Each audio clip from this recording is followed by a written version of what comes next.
आदरणीय धर्म प्रेमी सज्जनों, सादर नमस्ते। मैं जेठालाल विश्वकर्मा आप सभी का हार्दिक अभिनंदन करता हूं। महाभारत उद्योग पर्व अध्याय 32। पिछले अंक में आपने सुना, कुरुक्षेत्र में पहुंचकर सेना की व्यूह रचना करके प्रहार करने के लिए उद्यत हुए पांडव सैनिक सारों के समान गर्जना करते हुए दिखाई देने लगे। ये कथा आपको सत्य महाभारत से सुनाई जा रही है। अब आगे आज का प्रसंग है दुर्योधन की रण यात्रा के लिए तैयारी करना, सेनाओं का विभाजन, भीष्म जी का प्रधान सेनापति के पद पर अभिषेक और कुरुक्षेत्र में पहुंचकर शिविर निर्माण करना। महाभारत की कथा सुनाते हुए महर्षि वैशंपायन जी कहते हैं, हे राजन जन्मेजय जी, दशानंदन श्री कृष्ण जी के चले जाने पर राजा दुर्योधन ने कर्ण, दुशासन और शकुनी से इस प्रकार कहा। दुर्योधन बोला, श्री कृष्ण यहाँ से सफल मनोरथ होकर नहीं गए हैं, अतः वे क्रोध में भरकर पांडवों को निश्चय ही युद्ध के लिए उत्तेजित करेंगे, इसमें तनिक भी संदेह नहीं है। हम लोगों का पांडवों के साथ होने वाला ये युद्ध अति भयंकर एवं रोमांचकारी होगा, इसलिए आप सब आलस्य छोड़कर युद्ध की सारी तैयारी करो। हे भूपालों, आप कुरुक्षेत्र में शिविर तैयार कराएं तथा आज ही ये घोषणा कर दी जाए कि कल प्रातः ही युद्ध के लिए प्रस्थान करना है, इसमें विलंब नहीं होना चाहिए। महर्षि वैशंपायन जी कहते हैं, हे राजन जन्मेजय जी, रात्रि व्यतीत होकर जब प्रभात हुआ तब राजा दुर्योधन ने अपनी 11 अक्षौहिणी सेनाओं का विभाग किया। राजा दुर्योधन ने पैदल, हाथी, रथ और घुड़सवार इन सभी सेनाओं में से उत्तम, मध्यम और निकृष्ट श्रेणियों को पृथक पृथक करके उन्हें यथास्थान नियुक्त कर दिया। सभी रथों में 4-4 घोड़े जुटे हुए थे जो सब उत्तम नस्ल के थे, तथा सभी रथों में प्रास, रिष्टि और बहुत से धनुष रखे गए थे।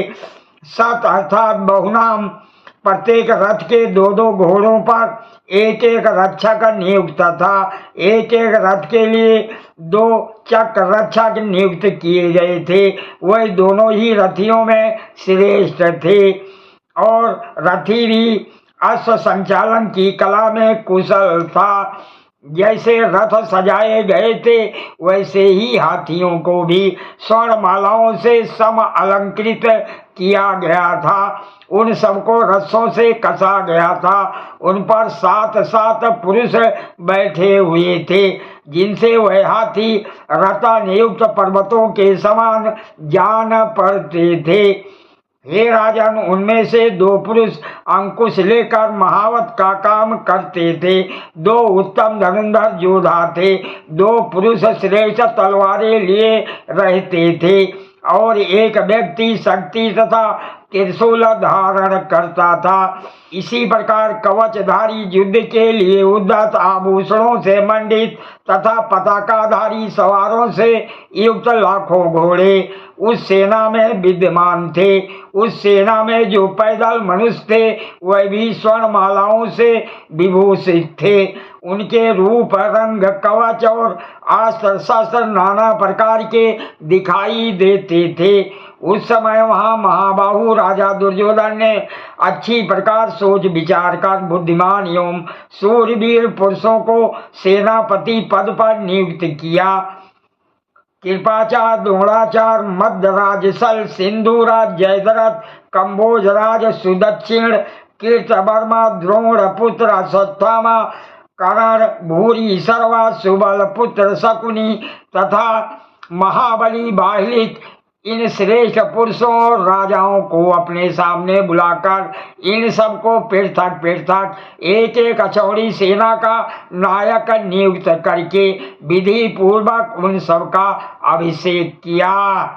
तत्पश्चात धृतराष्ट्र पुत्र दुर्योधन समस्त राजाओं के साथ शांतनु नंदन भीष्म जी के पास जाकर हाथ जोड़कर इस प्रकार बोला।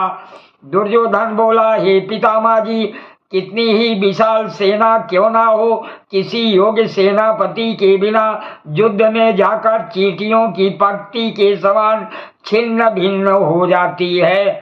दो पुरुषों की बुद्धि कभी समान नहीं होती। यदि दोनों और योग्य सेनापति हों तो उनका शौर्य एक दूसरे की स्पर्धा अर्थात होड़ में बढ़ता है। जो लोग किसी नीति निपुण सूरवीर हितैषी और निष्पाप अर्थात पाप रहित व्यक्ति को सेनापति बना लेते हैं, वह संग्राम में शत्रुओं पर अवश्य विजय पाते हैं। आप सदा मेरा ही चाहने वाले और नीति में शुक्राचार्य जी के समान हैं। आपको आपकी इच्छा के बिना कोई मार नहीं सकता। आप सदा धर्म में ही तत्पर रहते हैं, अतः आप मेरे प्रधान सेनापति का पद ग्रहण करें। जैसे कार्तिकेय देवताओं के आगे आगे चलते थे, वैसे ही आप हमारे अगुआ हो। जैसे बछड़े सांड के पीछे चलते हैं, उसी प्रकार हम आपके पीछे चलेंगे। भीष्म जी ने कहा, हे भारत, तुम जैसा कहते हो वो ठीक है, परंतु मेरे लिए जैसे तुम हो वैसे ही पांडव भी हैं। हे नरेश्वर, मैं पांडवों को उनके पूछने पर अवश्य ही उनके हित की बात बताऊंगा तथा तुम्हारे लिए युद्ध करूंगा, ऐसे ही मैंने प्रतिज्ञा की है। हे जनेश्वर, मैं पांडु के पुत्रों की हत्या किसी प्रकार भी नहीं करूंगा। हे कुरुनंदन, यदि पांडव इस युद्ध में मुझे पहले ही नहीं मार डालेंगे तो मैं अपने अस्त्रों के प्रयोग द्वारा प्रतिदिन उनके पक्ष के 10 सहस्त्र योद्धाओं का वध करता रहूंगा। मैं इस प्रकार इनकी सेना का संहार करूंगा। हे राजन, मैं अपनी इच्छा के अनुसार एक शर्त पर तुम्हारा सेनापति बनूंगा, उसके बदले दूसरी शर्त नहीं मानूंगा। उस शर्त को तुम मुझसे सुन लो। हे राजन, या तो पहले कर्ण ही युद्ध कर ले अथवा मैं ही युद्ध करूं, क्योंकि ये सूत पुत्र युद्ध में मुझसे अत्यंत स्पर्धा रखता है।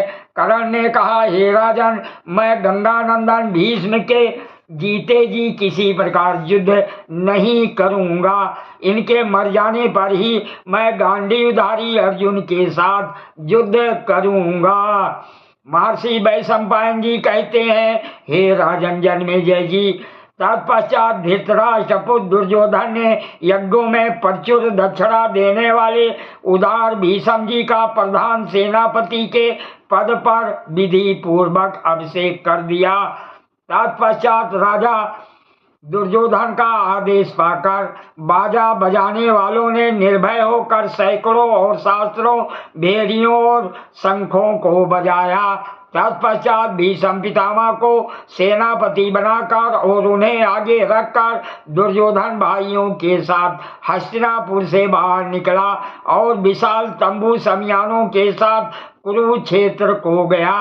हे राजन जन्मेजय जी, कर्ण के साथ कुरुक्षेत्र में जाकर दुर्योधन ने एक समतल प्रदेश में शिविर के लिए भूमि का माप करवाया। उपजाऊ एवं मनोहर प्रदेश में जहाँ घास और ईंधन प्रभुत मात्रा में उपलब्ध था, दुर्योधन की सेना का शिविर हस्तिनापुर की भांति सुशोभित होने लगा। सादर प्रणाम। जय श्री कृष्ण।